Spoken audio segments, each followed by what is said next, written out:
Hello everyone, welcome to my fourth mini blog. তোমরা সবাই কেমন আছো? আশা করি সবাই খুব ভালো আছো।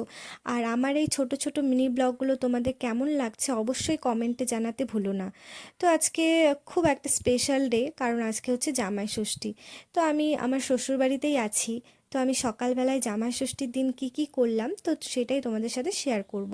তো সকালে ঘুম থেকে উঠে বিছানাটা গুছিয়ে আমি পড়তে বসেছিলাম, তারপরে চলে এসেছি রান্নাঘরে।